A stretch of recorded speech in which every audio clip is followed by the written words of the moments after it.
با درود و سپاس از همه شرکت کنندگان عزیز از هر دیاری که هستید، خوش آمدید. با سپاس ویژه از آقای امامیان، کانون ایرانیان، دانشجویان دانشگاه دوک، جناب آقای دکتر جراحی، به طور کلی دست اندرکاران لکچر سریز. انقلاب مشروطه نقطه عطفی در کشور ایران بود، اما همونطور که میدونیم این انقلاب به تمام اهدافش نرسید. در اینجا ما داریم سعی میکنیم به چه اهدافی رسید، چه اهدافی نرسید و آیا اصلا انقلاب مشروطه دموکراسی بود یا نه. کسروی میگه که جنبشی که هزاران مردان ارجمند به کوشش پرداختند، به هزاران جوان جان باختند، گروهی بیخرد میگویند چیزی بود دیگران پیش آورده و خودشان را برداشت. این نکته جالبیه، چون ما ایرانیان تمام وقایع خوب و بدمون رو به گردن دیگران میندازیم تا خودمون رو تبرئه کنیم. در آغاز سال 1275 شمسی ناصرالدین شاه به دست میرزا رضای کرمانی کشته شد و مظفرالدین شاه شد. اما همونطور که میدونین بعد از تظاهرات فراوان و بازنشستن روحانیان و مشروطه خواهان، روز یکشنبه 13 مرداد 1284 مطابق با سال 1905 میلادی مظفرالدین شاه فرمان مشروطه را صادر کرد که مجلس شورای ملی با انتخاب درباریان، علما، مالکین و تجار و اصناف افتتاح بشد. روشنفکران بنوشتن یا بهتر بگیم ترجمه قوانین اروپایی برای قانون اساسی مشغول شدن. کسروی میگه که جنبش مشروطه را گروه اندکی پدید آوردن و توده انبوه معنی آن را نمیدانستند و پیداست که خواهان آن نبودند. پیشروان هم چند دسته بودند. خود مشروطه خواهان یک دسته اروپا دیده بودند و یک مشروطه اروپایی میخواستند، ولی دانش آنها از اروپا و قانون یکسان نبود. دسته دیگر هم دو دسته بود. گروه اول که بهبانی و آخوند خراسانی، حاجی تهرانی و حاجی شیخ مازندرانی، اینا همه مؤمن بودن. چون به کشور دلبستگی داشتن و آن را در دست دربار قاجار رو به نابودی میدیدن، مشروطه و مجلس ملی را قبول کردند، ولی معنی مشروطه را چنان که دیدند و دانستند نمیدانستند. ما را چنان که در اروپا بود نمیپسندیدند و خود از کشورداری و چگونگی پیشرفت توده بسیار دور بود.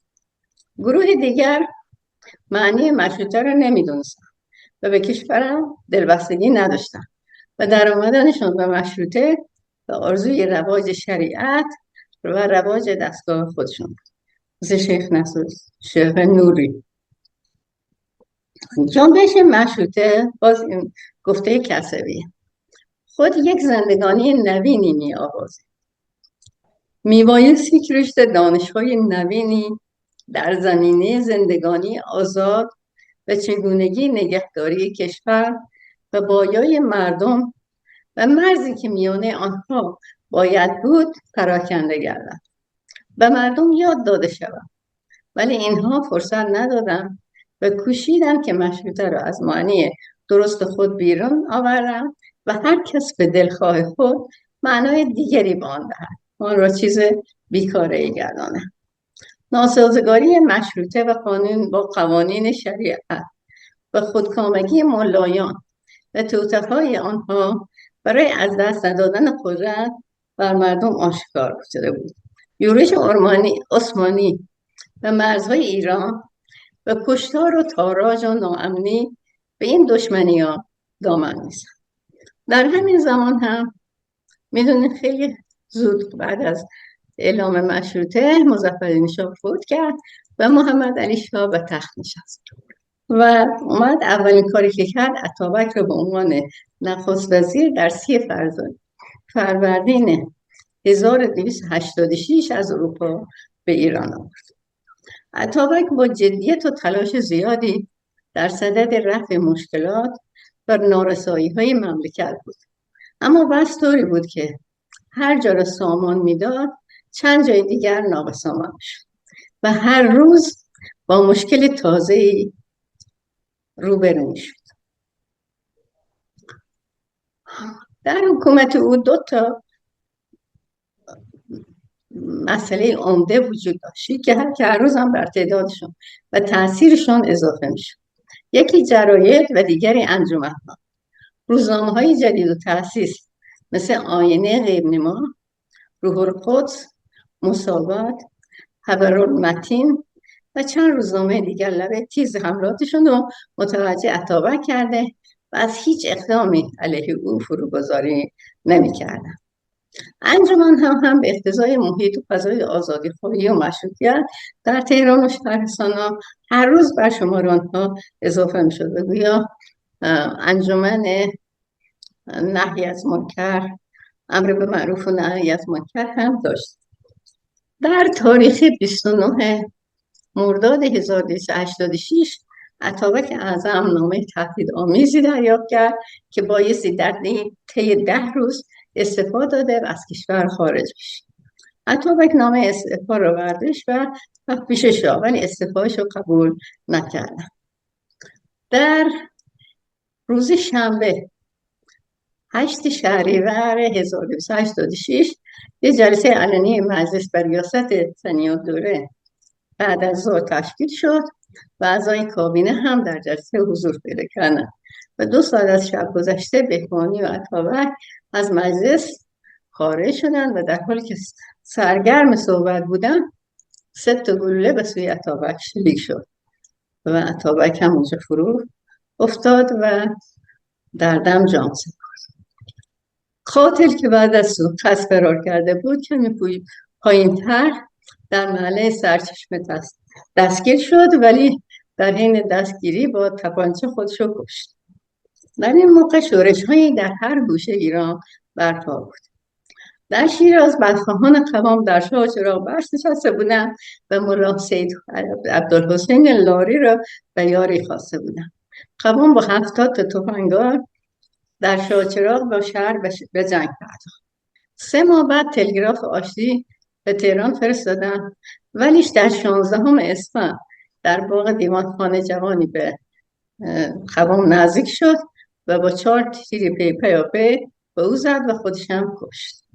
23 فروردین ماه 2 کاپیتان روس بدون اینکه به گمرک خبر بدن به عنوان اینکه اسبشون به خاک ایران گریخته با 6 سرباز روسی به ایران آمدن. 2 نفر از عهد کوچه بیگلو اسب میچراندن. دوکلازوف که همون افسر روسی بود، یکی از اون 2 رو با تیر زد و بعد یکی دیگه شم زد. مردم کوچه بیگلو وقتی متوجه شدن تیراندازی کردن و 2 تا از خود دوکلازوف و یک روسی دیگر رو کشتن. بقیه رفتن خودشونو به پاسگاه روسی رسوندن و پاسداران روسی رو به خودشون آمدن به پیل زبان. اونجا 37 نفر رو کشتن و گمرک خانه رو با 105 خانه با نفت آتش زدن و البته تمام دی رو هم تاراج کردن. بعد رفتن شیرین سود 20 نفر هم اونجا کشتن و 3 روز بعد به جواد کندی ریختن و بعد از کشتار رو تاراج 75 تا خونه را آتش زدن. ما این بدی‌ها رو راجع به روس تو تاریخمون قبلا نمیخوندیم.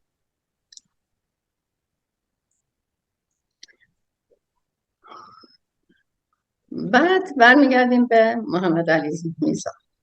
محمد علی میرزا میدونیم به عنوان به اصطلاح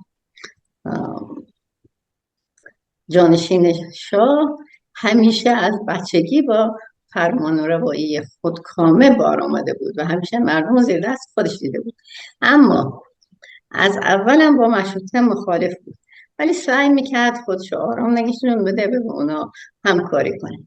اما داستان بمب اندازی که در روز 8 اسفند 1986 انجام شد که بمب انداختن به گالسکی که داشت میره، خود شاه توش بود، که چند نفرم اونجا کشته شد. و همینطور بدزبانی‌های مساوات و دیگر روزنامه‌ها دوباره او را به تکان آورد و او را به اندیشه برانداختن مجلس برداشت، مخصوصا که روسا هم همچی چیزی رو میخواست. کسبی میگه نمایندگان در اون زمان چند گروه بودن. یک عده دل از مجلس و مشروطه کنده نه تنها کاری نمیکردن بلکه کارشکنی هم میکرد. یک عده هم اگر با دربار بستگی نداشتن کسان بیرنگی بودن و مشروطه و خودکامگی و با یک دیده میدیدن و ناگزیر خودشو کنار میگرفتن. یک عده مشروطه رو دوست داشتن اما جان خودشون رو بیشتر دوست داشتن. عده‌ای افزار دست بیگانگان بودن و کسی میگه نصف به اصطلاح نمایندگان از این گروه بودن. تنها یک دسته از جان و دل مشروطه را میخواستن اما سررشته را گم کرده و نمیدانستن چه کنن. بنابراین سه‌شنبه 2 تیر ماه مشروطه و مجلس بعد از 2 سال ایستادگی از پا ایستاد. همون روز که مجلس به توپ بسته شده بود در تبریز جنگ شروع شد. جنگ بین مجاهدان و دولت ادامه داشت. چاپتی‌های خیلی زیادی تو تاریخ مشروطه ایران راجع به این جنگ ها نوشته شده که از حوصله این صحبت ها زیادی هست. یه سپاهی به سرکردگی محمد ولی خان تنکاونی سپهدار اعظم از تهران رسید و به تبریز حمله کرد، ولی از مجاهدان شکست. در این زمان سپهدار یه تلگراف به شاه فرستاد و به او اندرز داد که مجلس رو باز کن. شاه جواب داد تا این اشعار تنبیه نشد و پدرشان سوخته نشه از بردار نیست. در این موقع سپهدار از هواداری دولت منصرف شد و با افراد خود به تنکابن رفت، ولی جنگ در تبریز ادامه داشت. به روز به روزم کار محمد علی شاه بدتر میشد. یفرم خان ارمنی با کمیته ستارخان هم پیمان شد و با محمد علی خان تنکاونی سپهدار، همون که رفته بود به جنگ اصطلاح مشروطه خواهان، یه مذاکراتی کرد و او رو راضی کرد که فرماندهی نیروی انقلابی رو به دست بگیره و بهمن ماه 1287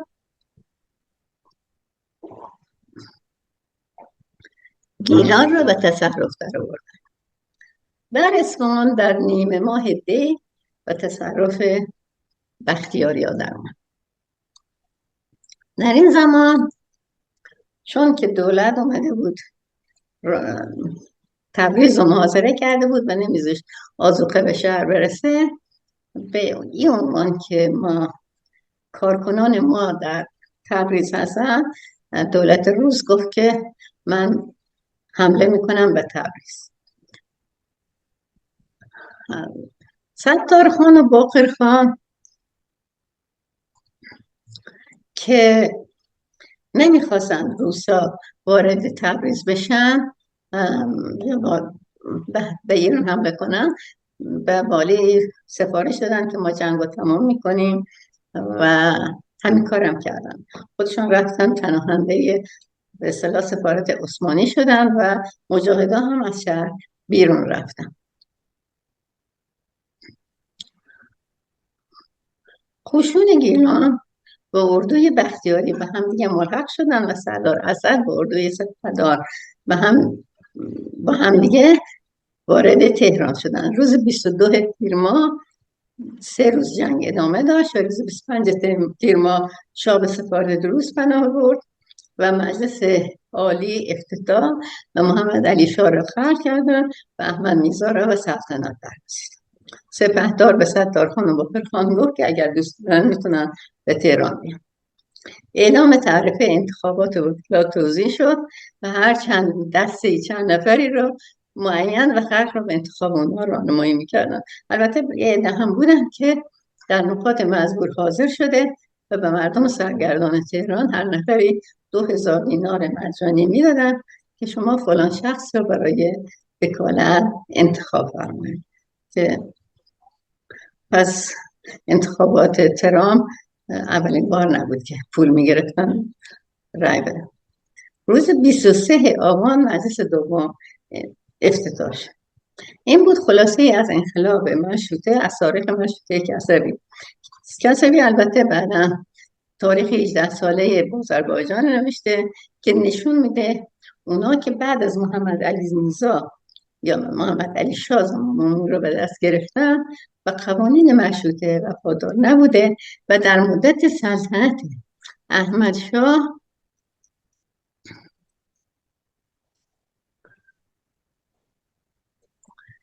گره از مشکلات روزافزون ایران نگشودن. حالا لطفاً به آهنگ از خون جوانان وطن با صدای زنده یاد محمد رضا شجریان گوش فرمایید.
رفتاری ای چه بد کرداری ای سر کین داری ای ندین داری نه آیین داری نه آیین داری ای ندین داری نه آیین داری ای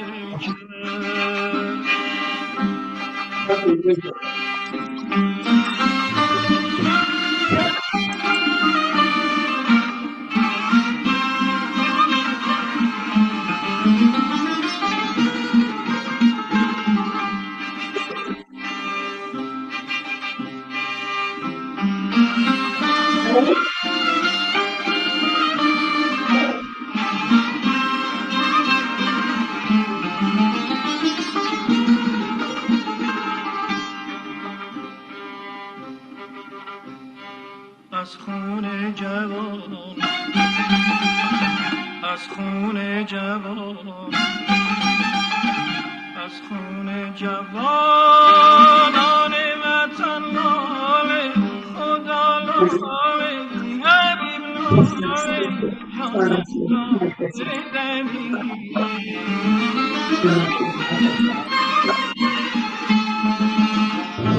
از ماتم سر،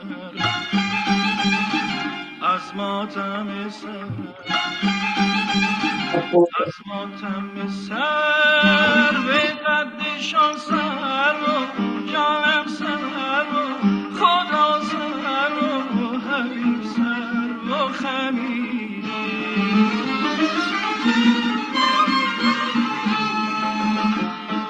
در سایه گل بلبل از این قصه خزیده، گلی خود چو من در غمشان جامه، خدا جامه، حبیب جامه دریده.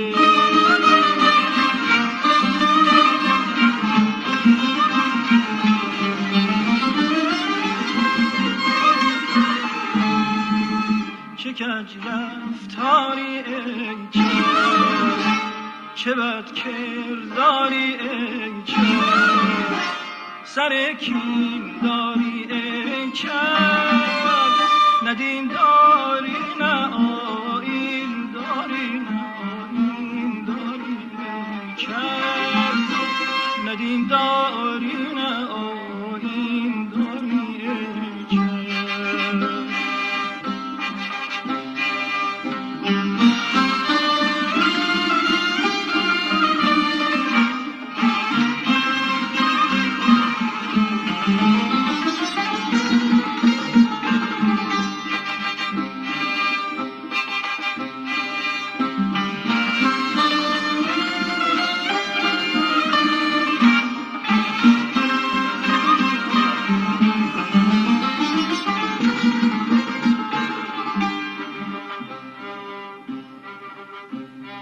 از اشک همه،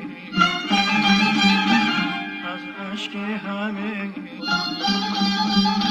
از اشک همه روی زمین زیر و جانم زیر و زمین زیر و جانم زیر و زبر کن.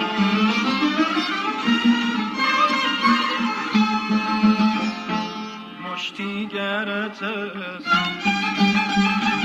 مشتی گرت است،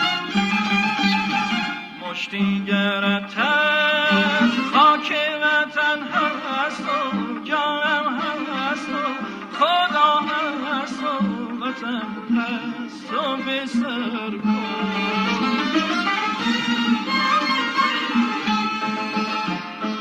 غیرت کن و اندیشه ایام بدتر کن، اندر جلو به تیره عدو سینه، جانم تیره عدو سینه سپر کن.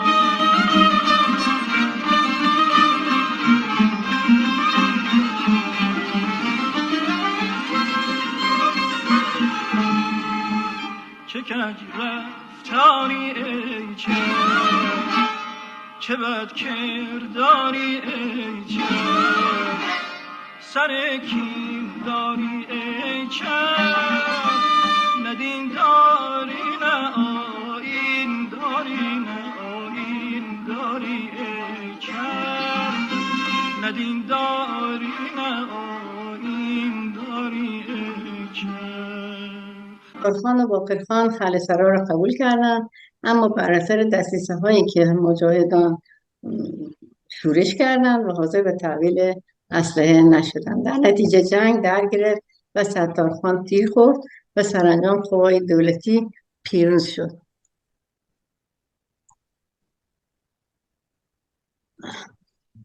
اوکی.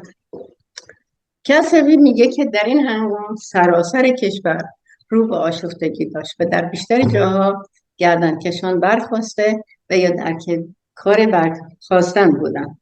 انقلابیان که این زمان کم کم به نام دموکرات شناخته می شدن چیره‌تر شدن و کابینه دموکراسی مصطفی الممالک پیروزانه به کار پرداخت. اما این پیروزی تنها در تهران بود و در دیگر شهرها و جاها بیشتر تاراج و زد و خورد پیش می‌رفت. این آشفتگی ها را در ماه‌های شهریور و مهر فیروزپار می‌شمارد. رئیس قشقایی در اصفهان با سپاه دولتی جنگ کرد. نایب رئیس حسین کاشانی این زمان به شهر کاشان دست یافته و با سپاه بختیاری جنگ کرد. در بروجرد و خرم‌آباد تاخت و تاراج کرده بودند و شیخ حسین نامی با دسته رازنی و چپاول میکرد. در تنگستان شیخ حسین نامی با زایر خزر نامی زد و خورد میکردند. در قره‌باغ و اردبیل بیگخان پسر رحیم خان به همدستگی شاه سوانها آتش تاخت و تاز را بار دیگر افروخته بودند.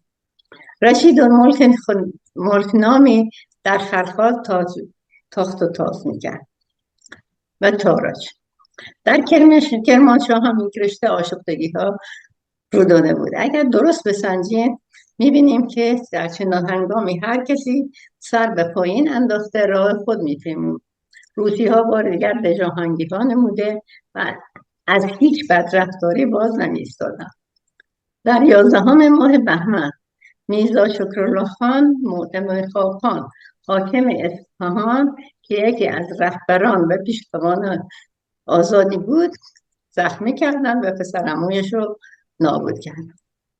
3 روز پس از آن در تهران صنیع‌الدوله وزیر مالیه و هنگامی که به خانه خود برمیگشت در خیابان 2 تن گرجی با تپانچه به رو تاختند و با شلیک‌های پی در پی صنیع‌الدوله 3 تا تیر بهش خورد و اونو کشت.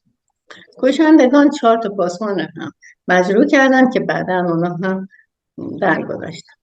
کشندگان رو دستگیر کردن و به سفارتخانه روس سپردن که اونا رو به قفقاز فرستادن و معلوم نشد چه بر سرشون بیاد و گویا تمام این کارا زیر سر روسیه بوده.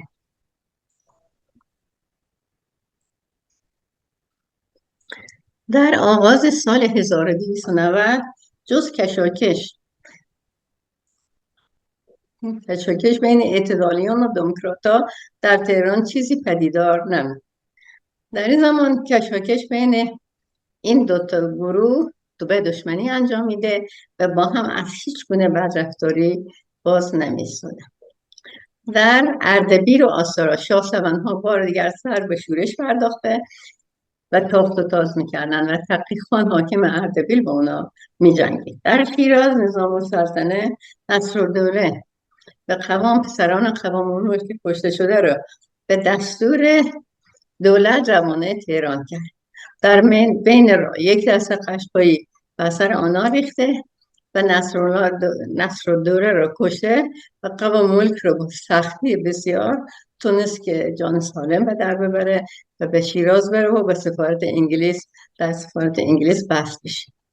رشید الملک برادر امیل خلخالی همین که تقی خان و اسدالسلطان را شکست داد کارکنان دولت را از خلخال بیرون کرد و سراسر اون پیرامونها به خودسری پرداخت و به این ترتیب بخش بزرگی از آذربایجان میدان تاخت و تاز گردنکشان شد. در این گرداد آگهی رسید که سارالور دوره برادر محمد علی شاه از خاک عثمانی و کردستان آذربایجان در آمده در آنجا کردان را به سر خود گرد می آورد. در همین روزها از رحیم خان هم جنبشی پدیدار شد. سپس محمد علی میرزا از وین از راه قفقاز به ایران آمد. روسیان از کار او آگاه بودند و به او یاری می‌کردند. او در 25 تیر ماه به گمش تپه رسید و ترکمانان دور او را گرفتند. فردای آن روز تلگرافی به سپهدار فرستاد و او را تا رسیدن به تهران به جانشینی خویش گماشت و بالاخره از اونجا به بارفور شد. توجه کنید که سپهدار رئیس دولت بوده و محمد علی شاه اینقدر باش نزدیک احساس میکرده که اونو جانشین خودش کرد. به هر حال از آن سو ارشد و دوله آهنگ شارود کرد و آنجا را گرفت. یک دست سپاهیان دولتی هم به او پیوست. از سوی دیگر سالار دوره به کرمانشاه در اومد و شهر کرمانشاه را هم گرفت. طرفداران محمد علی شاه در چند جنگ شکست خوردند. اول رشید سلطان و سران مازندران روز 19 مرداد از قوای دولتی شکست خورد و رشید سلطان کشته شد. با اینکه در چند جای دیگر قوای دولتی پیروز شد، اما ارشد دوره و سالار دوره از راه همدان پیش می‌بردند. به روز 12 شهریور تا امامزاده جعفر که از فرزندگی تهران بوده پیش میاد. اما روز 13 شهریور یافرام خان و سپاهش تونستن نیروی ارشد دوله را در هم شکسته، او را اسیر کرده و روز بعد اعدامش کنه. محمد علی میرزا و برادرش هنوز در سوادکوه بودند، اما در روز 19 شهریور مجاهدان و بختیاریا بعد از یک رشته پیکار کسان محمد علی میرزا را شکست دادن و او به برادرش تونستن در کشتی نشسته خودشون رو به گمشتپه برسن. اما سالار دوره در کردستان بود و بعد هم به کرمانشاه رفته و تعداد کردولو را دور خودش جمع کرد و سرانجام در روز 4 مهر ماه در باغشاد جنگ در گرفت و سالار دوره شکست خورد و فرار کرد. در پس قشقایی‌ها و دوله از سر کشی میکرد. اما همین زمان یه اولتیماتومی از روس رسید. چرا؟ چون که مستر شوستر آمریکایی و دولت استخدام کرده بود که به امور مالی ایران برسه و روسیه دوست نداشت. بنابراین اولتیماتوم داد که به سه تا، یکی که مستر شوستر و مستر لکبر از کار خود در نزد دولت ایران بیرون کرده بشه. دولت ایران بعد از این هیچ نوع کارکنی از بیگانگان قبل از شروع کردن با دو دولت نگیره. در رفت لشکرکشی را که دولت روس کرده ایران بپردازه و بعد باید در 48 ساعت پاسخ داده بشه. یعنی 48 ساعت بهشون وقت دادن که اینا را بیرون کنیم و اگر نکنیم ما حمله میکنیم و خرج حمله هم خود ایران باید بدیم. البته 48 کسی میگه که این زورگویی بنیاد آزادی کشور را میکن و این بدتر که برای پاسخ پیش از 2 روز مهلت نمیدادن. 48 ساعت گذشت و مجلس خواهش روس را نپذیرفت. این زورگویی باید ببخشید. اما بعد از گفتگو و سرانجام مجلس بسته شد و دولت اولتیماتوم را پذیرفت. کسی میگه که بدین ترتیب مجلس دوم بسته گردید و بهتر بگویم مشروطه برچیده شد. با این حال روز 29 آذر روسا 2 تن را بیگناه کشتن و پیش از دمیدن آفتاب جاهایی را در شهر فرا گرفتن. غیر از این که دولت قبول کرد بعد از 45 ساعت که این اولتیماتوم رو قبول کرد، اما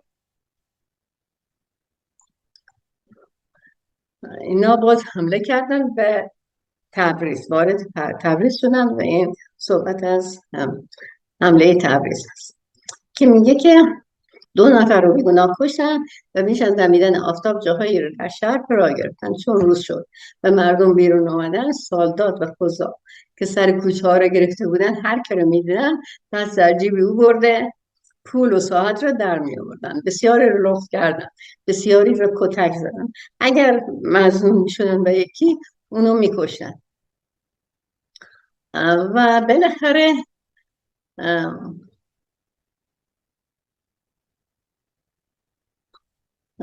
خیلی وقتی طول نکشید که تیراندازی هم شروع شد و شروع کردن به گلوله ریزی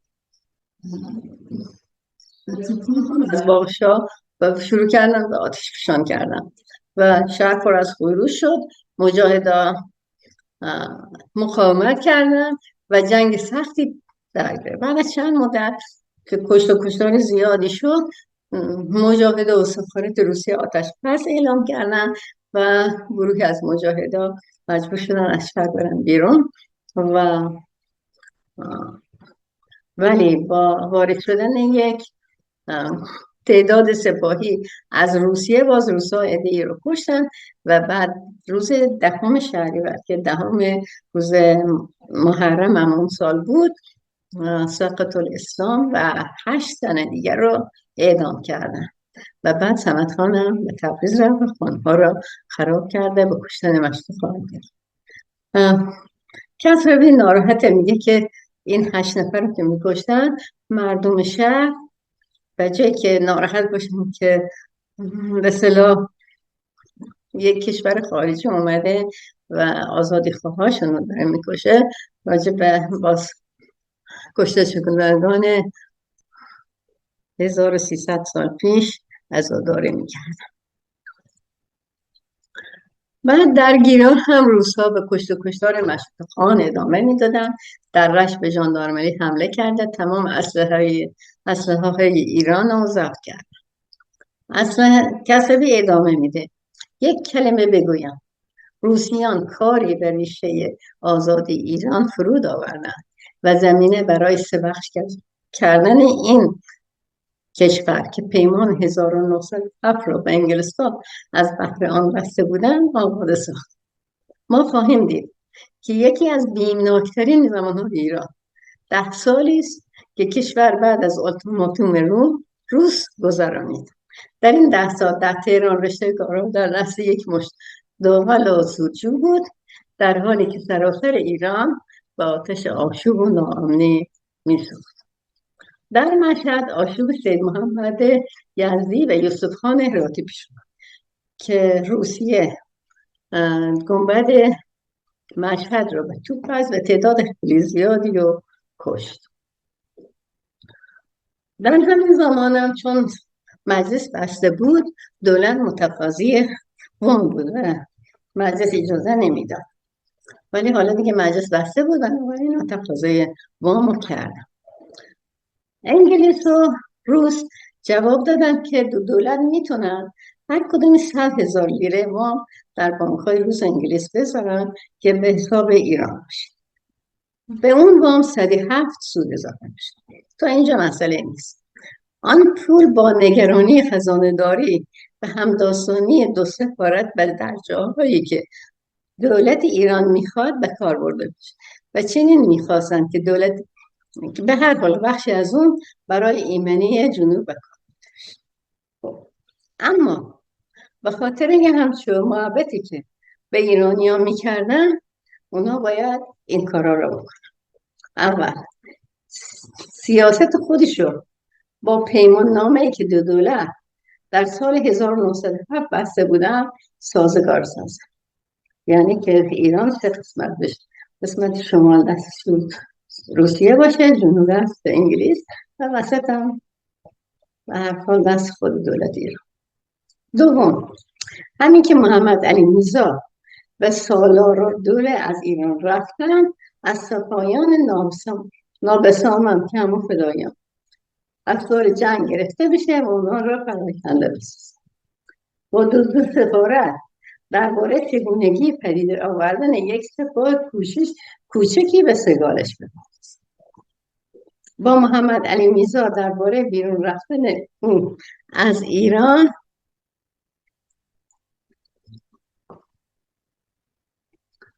به گفتگو بپردازن و به همراهان او عفو عمومی. کسی میگه شما چون نیک اندیشید، این درخواست ها سنگین‌تر و ننگین‌تر از آنهاست که در اولتیماتوم پیشنهاد شده بود. اما شما ببینید که دولت از پذیرفتن آن سرباز نزد و در پاسخی که در 29 اسفند با آن نامه داد، همه پیشنهادها را با اندکی کم و بیش بگرداند. اما دولت به این نتیجه رسیدن که 70,000 تومان از همون پولی که روس و انگلیس به حساب دولت ایران به بانک ها سپرده بودن و محمد میرزا بپردازن و عفو عمومی هم صادر شد. بنابراین تقریبا 1/3 پولی که داده بودن، بیشتر 70,000 تا از 200,000 تا پولی که دادن به آقای محمد علی شاه که از ایران بره. در این ترتیب او از ایران رفت. اما سارال دوره در کرمانشاه و با کشتار مردم را هوس‌های دیوانگی خودشو برای هوس‌های دیوانگیش خون می‌ریخت. بعد از حسین محمد علی میرزا به سالار دوره سفارش دادن که ما سالی 2000 تومان بهت میدیم که از ایران بری، هر سال هم برن میفرست. ولی سالار دوره نپذیرفت و گفت که اگر محمد میرزا چشم از تاج و تخت ایران پوشیده، الان نوبت اوست که پادشاه ایران رو برای خود بخواد، ولی چون نمیخواد بیشتر از این خون ریزی بشه، حاضره که از دولت فرمان برداری کنه. اما دولت ایران باید تا پادشاهی یک نیم از ایران را که از آذربایجان، همدان، کرمانشاه، خوزستان و لرستان و عراق و خمسه باشه با او واگذار و صالحانه هم به اندک باجی از او پسنده کنه، وگرنه میگه که من میام و تهران رو میگیرم.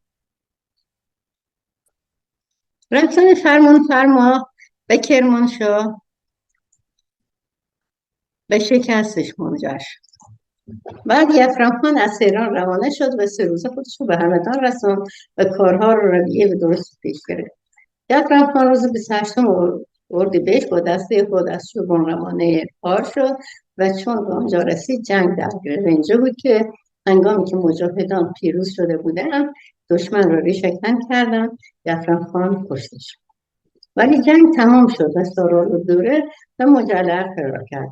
اما باز او تا 1 سال هر زمان از یه جایی سر در می آورد تا بالاخره از پا افتاد و به سفارت روس پناهنده شد و دولت ناگزیر شد که او را به تهران بیاره و در اونجا ماهانه‌ای برای معین کردن و فرستادنش اروپا. در این زمان یکی از گرفتاری‌های دولت ناامنی راه‌ها و فراوانی دزدان و راهزنان، به طوری که در نتیجه آشوب نایب حسین کاشانی و پسرانش راهی از بسته شده و آمده شد قطع شده بود. مردم شروع کردن تقاضای آغاز انتخابات میکردن و در 9 آبان تعریف دادن و کار برگزیدن نمایندگان آغاز شد. 1 ماه بعد نمایندگان تهران انتخاب شدن و معلوم شد که دولت خواست خودش رو پیش برده و هواخوان خودش رو وارد مجلس کرده. اما 6 ماه گذشت و هنوز در شهرستان‌ها انتخابات انجام نمیشد. ملایان و مجتهدان و امام جمعه تبریز اومدن یه نوشته تلگرافی نوشتن و به تهران فرستادن به این عنوان که مردم آذربایجان از مشروطه به سطوح آمده و دیگر آن را نمیخوان. به دولت هم باید از آن چشم بپوشد. حتی با روس هم همه جا بودن. کابینه ها می اومدن ولی جز چند ماهی نمی ایستادن و بی آنکه کاری انجام بدن می افتادن. به این شگفت که بار دیگر همان کسان روی کار می آمدن و تنها به این بحث می کردن که وزارتخانه خودشون رو تغییر بدن. نه میتونستن کاری بکنن، نه که خودشون کنار میرفتن که کسی دیگه بیان و کاری بکنن. در همین زمان جنگ جهانی اول شروع شد. آلمان و اتریش و ایتالیا در برابر روس، انگلیس، ژاپن و فرانسه ایستادن. دولت عثمانی در آبان ماه به این جنگ پایان. این پیش آمد در ایران یک تکان سختی به پدید آورد، چون عثمانی‌ها از آذربایجان و کردستان گرفته تا خوزستان و خلیج فارس هم توی ایران بودن و با سپاه روس و انگلیس می جنگیدن. خب میدونین روس و انگلیس هم مردم ازشون خیلی در سر دیده بودن و اذیت شده بودن و دشمن شد. از این گذشته مجاهدان تبریز که در سال 1290 بعد از جنگ با روس به خاک عثمانی پناهنده شده بودند، ناگزیر بودند که در این زمان داوطلبانه وارد ایران بشن و با روس‌ها بجنگن. البته داستان اتحاد اسلام از سال‌ها پیش در ایران به گوش خورده بود. به این زمان هم ضد ایرانیان و عثمانیان که مسلمان بودن دوباره جنبشی به نام همین به اصطلاح اتحاد اسلام پدید آمده بود و در همه جا مردم را میشوند. روز شنبه 13 آذر ماه مجلس سوم باز شد. آمدن عثمانیان به آذربایجان در مرزهای ایران در همه جا شور برخاست. از یک سو سپاهیان عثمانی در چند جا به خاک ایران در آمده و باریسیان به نبرد پرداخت. در 8 آبان ماه کردها از کوههای خود سرازیر شده به آبادی‌های خاک ایران ریختند، بی آنکه جدایی بین سنی و شیعه و مسلمان و آسوری بگذارند. 10 تا دیر را تاراج کردند. دستکشان هم دست بر نداشتند. از طریق آسوریان و کساریان زیاد در زیر دست میسیونرهای آمریکا و فرانسه کینه مسلمانان را در دل گرفته بودند، برای رساندن هر گزندی به ایرانیان فروگذار نمی‌کرد. بالاخره با اینکه ایران اعلام بی‌طرفی کرد، جنگ جهانی به ایران هم رسید. دولت‌های روسیه، انگلیس و عثمانی در خاک ایران با هم می‌جنگیدند. اما در نیمه‌های آبان از قزوین آگاهی رسید که دسته‌های قزاق از قزوین سرازیر شده با آبادی‌های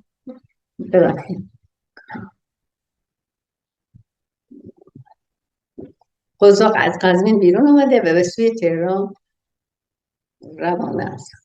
این آگاهی مردم تکان به وجود آورد و در نتیجه در 23 سال 1294 سران آزادی و نمایندگان مجلس آلمانیان و عثمانیان و دیگران از شهر بیرون رفتند و مجلس سوم در نتیجه کوچیدن بیشتر نمایندگان از میان رفت.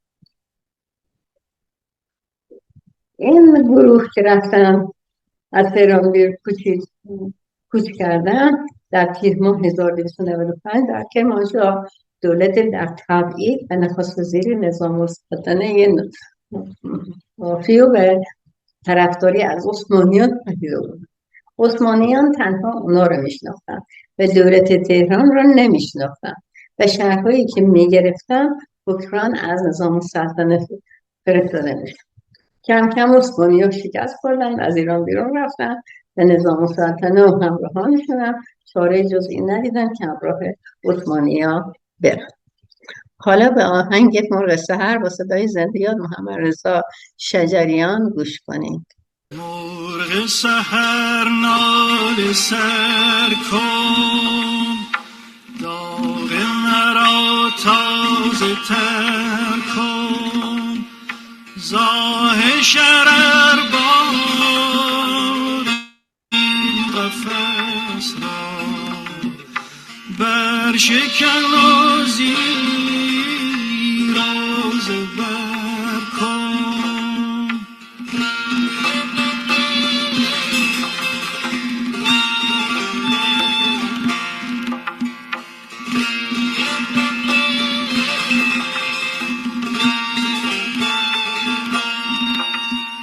بلبل پربسته ز کنج قفس درآ، نغمه آزادی نوع بشر سرام، و از نفسی عرصه این خاک تو درام پر شرر کن.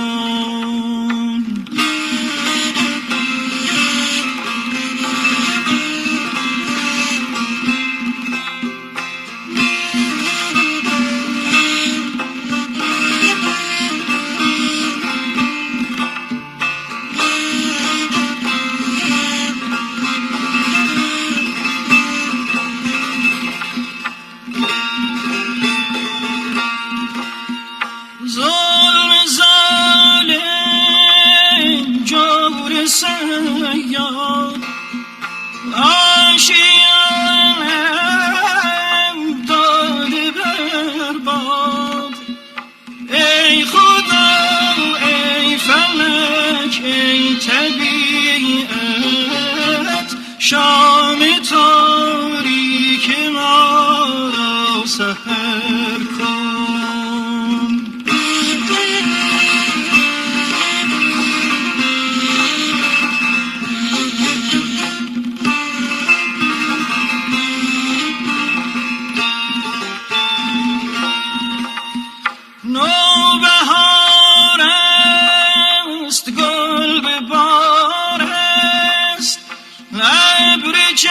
تشنم ژاله بار است. این قفس چون دلم تنگ و تار است.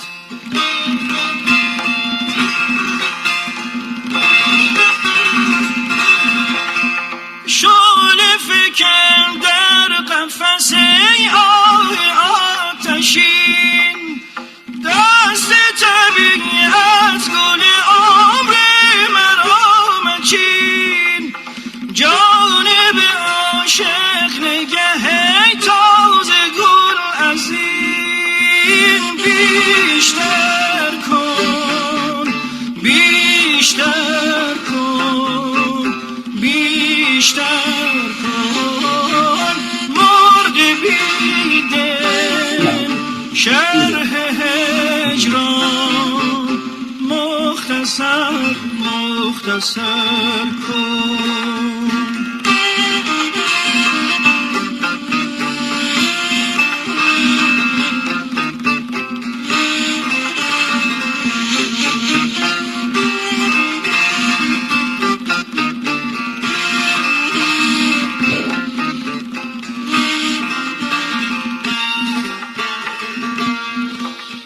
مرغ بیدل شرح هجران مختصر مختصر کن.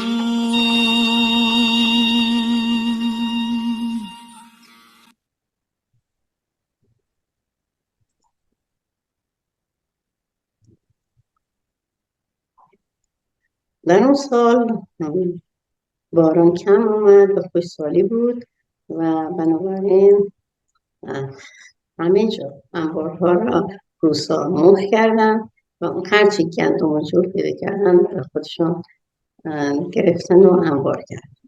بیماری خسبه، تیفوس و تیفوید هم بیداد میکرد و کشتار هم ادامه داشت. البته این کسانی در مورد انبارها را که روس‌ها انبارها را گرفته بودن صحبت میکنه و نام کشته شده ها هم تعداد خیلی زیادشون رو میاره، اما از لشکر انگلیس و خرید گندم و دیگر آذوقه‌ها در فارس و دیگر جاها صحبتی نمیکنه.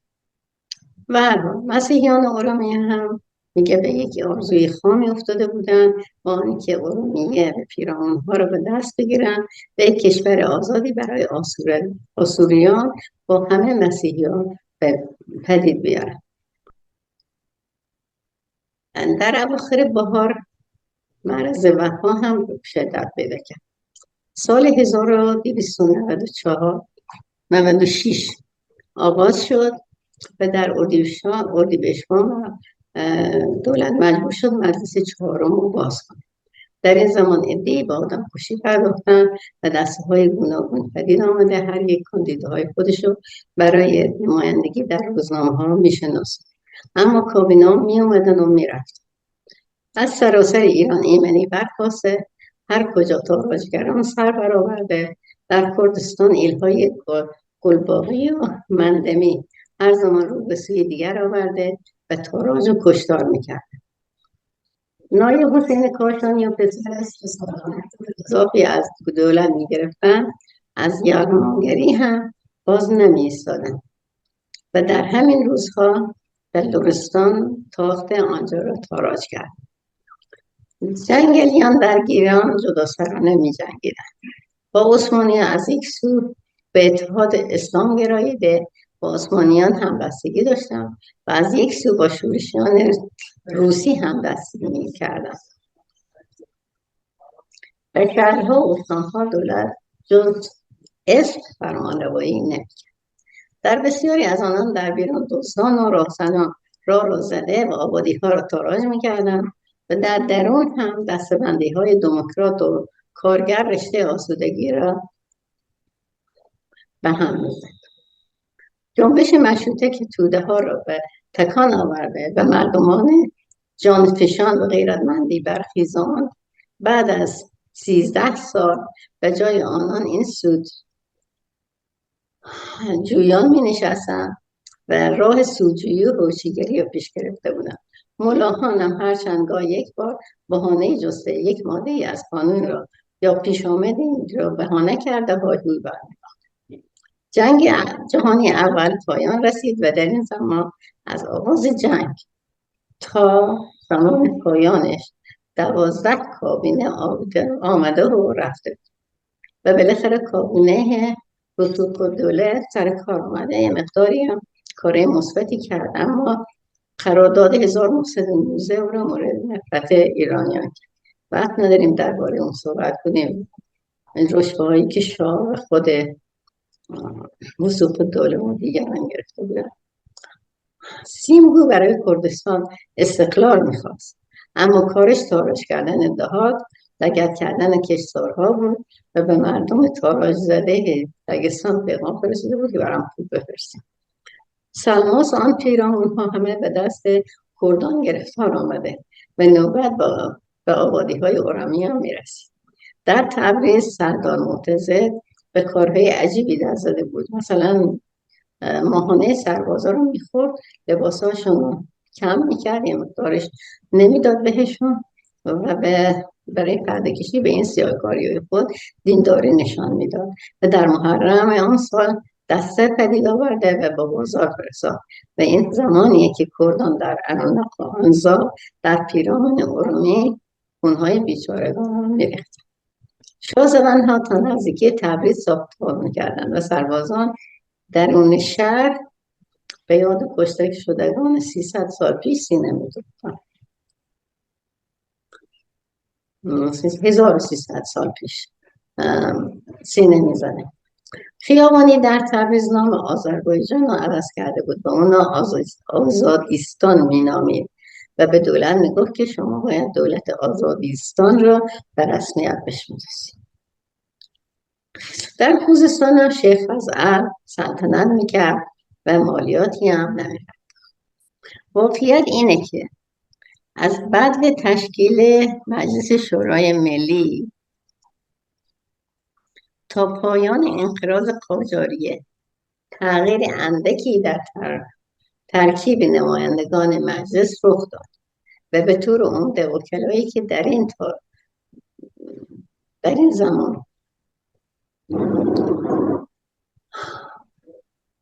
در این 5 مجلس عضویت داشتن همانها بودند که روز اول نماینده بودند و تا کودتای 3 اسفند این وضعیت تداوم داشته. در این میان کابینه حسن حقوق‌الدوله از بقیه کابینه ها اقتدار و عمر طولانی تری داشت. همونطوری که گفتیم او با بریتانیا وارد مذاکرات طولانی شد و حاصل آن امضای قرارداد معروف 1919 هست، اما شرط اصلی برای اجرای قرارداد تصویب اون در مجلس شورای ملی بود. مجلس هم که تعطیل شده بود و این ترتیب علیرغم برگزاری انتخابات مجلس 4 این مجلس تا بعد از سقوط کابینه سید ضیاءالدین طباطبایی شروع به کار نکرد. این مسائل مختلف آنقدر از نفوذ دولت محلی کاسته شد که منجر به کودتای سید ضیاءالدین طباطبایی روزنامه‌نگار جوان با کمک قزاق‌های تحت فرمان رضاشاه میرپنج شد. اما در سال 1299 مصادف است با 1921 به میلادی کمتر در تاریخ صحبت کردن درباره مسائلی که روس و انگلیس در اون زمان باهاشان دستگیری بود. همونطور که میدونید روسیه تزاری به کشور شوروی تبدیل شده بود و به دلیل جنگ‌های داخلی از صحنه سیاست ایران خودش رو خارج کرده و مشغول مسائل داخلی خود و درست کردن اوضاع بعد اقتصادی بعد از جنگ. انگلیس هم گرفتار شورش استقلال طلبانه هند بود که از سال 1918 میلادی تا 1945 ادامه داشت و البته مسائل مادی بعد از جنگ جهانی اول. سعی کرد انگلیس که با قرارداد 1919 یه مقدار به اصطلاح ایران رو تحت تسلط خودش در بیاره که موفق نشد، ولی به خاطر همون مسائلی که داخلی داشت از اعمال نفوذ در مسائل ایران خودش خودداری کرد تا اونجایی که ما میدونیم. یعنی تا حالا هیچ مستندی که انگلیس به کودتا کمک کرده باشه ما ندیدیم جز سخنهای آرمستاد که یک نفر بوده که میگه ما کمک کردیم، ولی مستندی به وجود نیامد. دولت سیلزیا که با رجال سنتی به مبارزه برخواسته بود 3 ماه بعد سقوط کرد، اما انسجام نسبی و امنیتی که بخش نظامی کودتا ایجاد کرده بود موجب شد دولت بتونه بعد از 10 سال تعطیل مشروطیت بار دیگر مجلس شورای ملی را با حضور 68 نماینده در اول مرداد 1300 بازگشایی کنه. انتخابات مجلس پنجم در فروردین 1302 شروع شد. در این میان تحولاتی در کشور رخ داد که روند انتخابات وکلا را تحت تاثیر قرار داد. در آن سال احمدشاه قاجار حکم نخست وزیری سردار سپر را امضا کرد و برای همیشه ایران را به مقصد فرانسه ترک کرد. سردار سپر در تشکیل کابینه جدید عناصر روزولت از حزب سوسیالیست مثل سلیمان میرزا را وارد کابینه کرد. در این مجلس حزب تجدد که غالبا طرفدار سردار سپر بودند به حزب سوسیالیست اکثریت را داشتند و حزب اعتدالی و رهبری سید حسن مدرس در اقلیت قرار داشت. وقتی فرایند انتخابات تمام شد مجلس در بهمن ماه سال 1302 شروع به کار کرد. مقارن افتتاح مجلس ندای جمهوری خواهی در تهران و سایر شهرها بلند شد، اما مقاومت جناح اقلیت مجلس به رهبری سید حسن مدرس و برخی عوامل دیگه طرح مشترک سردار سپر و حزب سوسیالیست را به شکست مواجه کرد. در یک جنبندی میتونیم بگیم که به علت فقدان زیربناهای اقتصادی و اجتماعی در ایران آن روزگار و فهم ناقص و ناکافی از مفهوم دموکراسی مجالس اون زمان و مجالس دموکراتیک و مستقل خیلی فاصله دارد. به جز اندک از جوانان پرشور و تحصیل کرده که در طی این دوران وارد مجلس شدند، غالب نمایندگان مجلس همون ملاکان و لیوانخواران قدیمی بودند که تا دیروز در دستگاه استبداد مشغول کار و فعالیت بودند. هیئت دولت و نخست وزیران برآمده از این مجالس هم کم و بیش همین خاصیت را داشتند. 3 مجلس اول نیمه کاره و خودش خاتمه داد. در این میان میتونیم مجلس 4 و 5 رو جز موفق ترین این مجالس نام ببریم، چون که هم دوره خودشون رو تمام کردن و هم لوایح و قوانین مهمی را تصویب کردن. همونطوری که ما دیدیم در مدت 15 سالی که از انقلاب مشروطه گذشته بود، ایران با هرج و مرج، کشت و کشتار، جنگ و دخالت‌های بیگانه دست به گریبان داد. و همانطور که کسری در کتاب تاریخ مشروطه ایران و تاریخ 18 ساله آذربایجان میگه مردم معنی مشروطه را یا دموکراسی را نمیدونستند. عده‌ای با هرج و مرج، کشت و کشتار و دیگران با سودجویی و عدم کاری مثبت کشور را به وقته اضمحلال سوق دادند. بله، در آغاز حزب، دسته، مجلس و همینطور مطبوعات آزاد وجود داشت، اما همونطوری که میخونیم عده‌ای با تظاهرات و هایهوی حکومت مشروعه را خواهان بودند، ولی مشروطه خواهان هم با کشتن نخست وزیر و البته تیراندازی به شاه و نوشتن فحش به شاه و سرصدا در روزنامه‌ها مقدمات حمله به مجلس رو تهیه کرد. بعد هم دیدیم که هرج و مرج و کشت و کشتار تا اسفند 1299 ادامه داشت. آیا میتونیم در این مدت حکومت ایران را یک حکومت دموکرات بنامیم؟ اینجا بود که قشر روشنفکر اون زمان متوجه کاسه ایران شد و که امکان ایجاد دموکراسی یک شبه در اجتماعی که اکثر آنها بیسواد بودن به یاد دادن هم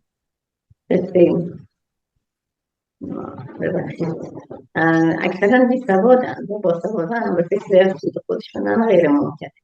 پس متفقاً به این نتیجه رسیدن که باید با دیکتاتوری مقتدر که بتونه در زیر سایه زیربنای دو جامعه را بسازه همکاری کنن. یک کدام مفصلا در این باره صحبت کرده که شاید بهتره بخونیم. فریدون من وقت ندارم چون باید تمامش کنم. فریدون آدمیت، حالا من برگردیم ببینید که آزادی یعنی چه و دموکراسی یعنی چه. فریدون آدمیت میگه آزادی مفهومی کلی است. آزادی قلم و آزادی اجتماع جزء اجزای اصلی آن، آزادی معتقدات دینی و آزادی مطبوعات و همچنین امنیت مالی و جانی از متفرعات آن مفهومه. در حالی که من فکر میکنم نه، آزادی امنیت مالی و جانی و آزادی فردی و اجتماعی خیلی مهمتر از آزادی مطبوعات و آزادی قلم هست. بهرام ادامه میده که تاریخ آزادی حکایت از این میکنه که نهضت‌هایی که در راه تساوی حقوق مدنی و آزادی دینی برخاستن قرنها مقدم از جنبش‌هایی هستند که هدف آن تحصیل مساوات در حقوق سیاسی بوده و میگه فیلسوفان انگلیسی همواره از مساوات سیاسی سخن میگفتن، اما مؤسسان انقلاب فرانسه در تجزیه و تحلیل معنی مساوات ثابت کرد که مساوات سیاسی بدون تساوی اقتصادی و اجتماعی دارای مفهومی ناقص و نااساس. این گفته نکته مهمیه، چون در 15 سال اول مشروطه احزاب سیاسی، روزنامه‌ها و کمیته‌ها آزاد بودند، اما به علت عدم زیربنای اقتصادی و اجتماعی درست همونطور که گفته شد به جای دموکراسی هرج و مرج را برمغان آورد. مخالفان پهلوی‌ها همه از نداشتن آزادی سیاسی گله‌مند بودند. اگرچه انتخابات و مجلس برپا بود و قوانین از مجلس میگذشت، عدم احزاب سیاسی، مطبوعات مستقل و احتمالاً تخلف در انتخابات باعث عدم شرکت مردم شده و همه میگفتن و میگن که پهلوی‌ها مشروطه را از بین برد. اما آیا قوانینی که از مجلس به اصطلاح فرمایشی میگذشت مثل کشف حجاب، نظام وظیفه، مدارس و دانشگاه‌ها و بالاخره اثبات ارضی و حق رأی به با مطبوعات و احزاب و انتخابات آزاد امکان داشت؟ فریدون آدمیت در جای دیگه میگه که سری تاریخ دموکراسی نشون میده که ثبات حکومت ملی در اروپا بستگی به 3 شرط اصلی داشت. یکی انفصال مطلق قدرت دولت از قدرت روحانی. دوم به وجود آمدن طبقه متوسط مردم که شرط سوم هوشیاری مردم به حقوق فردی و توجه اجتماعی افراد نسبت به مسئولیت مدنی و سیاسی و آمادگی آنها در دفاع از حقوق خود. تکامل حکومت ملی و بقای آن در حقیقت نتیجه وجود این شرایط اصلی و پیوند آنها با یکدیگر است. هر جا این 3 شرط جمع نگردید در آن دیار اصول دموکراسی رونقی نیامد. حالا میبینیم که هیچ کدوم از این 3 شرط در ایران تحقق نیافت. در زمان رضا شاه ایران طبقه متوسطی نداشت.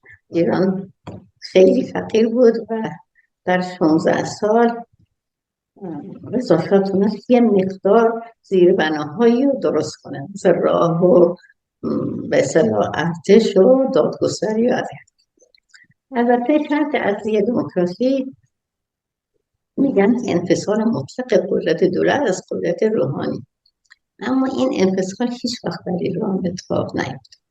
در زمان رضا قدرت روحانی هم تأسیس شد، اما به مکت رفتن او روحانیان به تکاپو افتادن و با حرف روشنفکرانی مثل روشنفکران و سیاستمدارانی مثل کسروی، هژیر و رزمارا باعث شدن که حکومت با آنها با مدارا رفتار کنه و بعضی از قوانین رضا شاه را تغییر.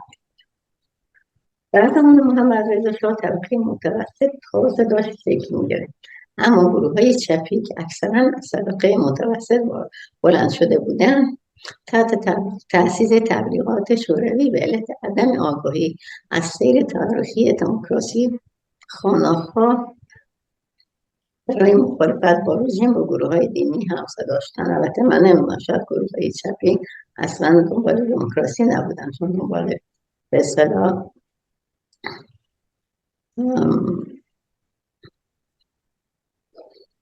مخالفت با شاه بودن ولی صحبت از دموکراسی نبود. اگرچه بعد از سال 32 روحانیون در ظاهر ساکت بودن، اما زیر خانه در پی محکم کردن قدرت خود بودن. در سال 42 در پروژه اصلاحات ارضی، ایجاد سپاه دانش و ترویج و البته اعطای حق رأی به بانوان، گروهی تندرو از روحانی‌ها به مبارزه برخاستند. متاسفانه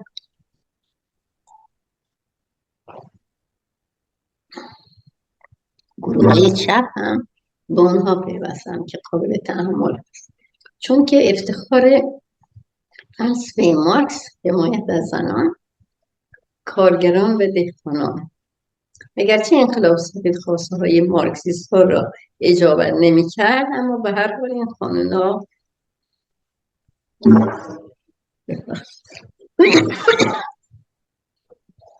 به این سه گروه تا اندازه کمک میکرد. در این زمان بود که روحانیان تندرو منصور را به خط رساندن و حتی سعی در طور رشوه کردن، اما گروه محافظ کارشان ضمن کمک پنهانی به این گروه تندرو ظاهرا آرام نشستند، در حالی که به تقویت مالی و گسترش مساجد مشغول بودند.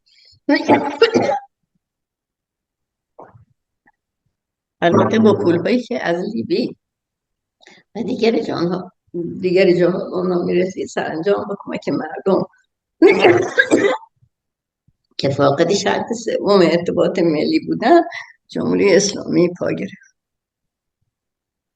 نتیجه: آیا انقلاب مشروطه در کجا موفق بود یا کجا نبود؟ اول باید ببینیم که خواسته مشروطه خواهان چه بود.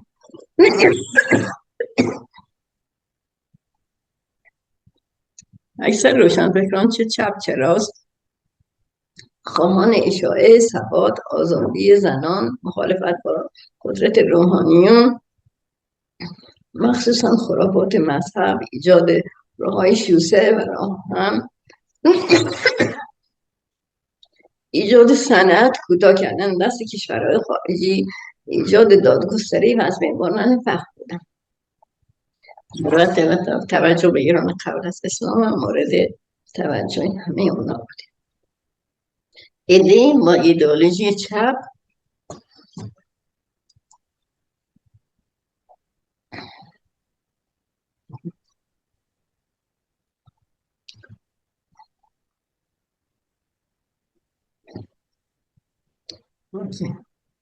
خواهان بهبود زندگی کارگران و دهقانان بودند. در سیر مطالعه شعر و نوشته‌های روشنفکران آن زمان سخن از دموکراسی به میان نیامده و با توجه به اینکه تا بهمن 57 تمام خواسته‌هایی که الان صحبت کردیم که به اصطلاح مشروطه‌خواهان می‌خواستن اجابت شده بود، پس انقلاب مشروطه موفق بود. البته سخن از آزادی و فغان از نبودن اون هم می‌بینیم توی این اشعار، اما آزادی مفهوم زیادی داره: آزادی سیاسی، اقتصادی، فردی و دینی. و همونطوری که می‌دونیم فقدان آزادی سیاسی باعث شده که انقلاب مشروطه رو ناموفق بدونن، اما ایجاد زیربناهای دموکراسی در جامعه ایران با آزادی سیاسی ممکن نبود. ولی خب تا زیربنای دموکراسی وجود نداشته باشه، دموکراسی وجود نمیاد. حالا شما چه فکر میکنین؟ هنوز هم رضا شاه رو کسی میدونین که مشروطه یا دموکراسی رو از بین برده یا نه؟ لطفا سوالاتون رو خیلی کوتاه بفرمایید، اگه من بتونم جواب میدم، و اگر عقیده دارین و میخواین عقیده خودتون رو بگین خیلی خوشحال میشیم بشنویم، ولی صبر کنین بعد از اینکه سوالاتون شد ما مشتاق شنیدن عقاید شما هستیم.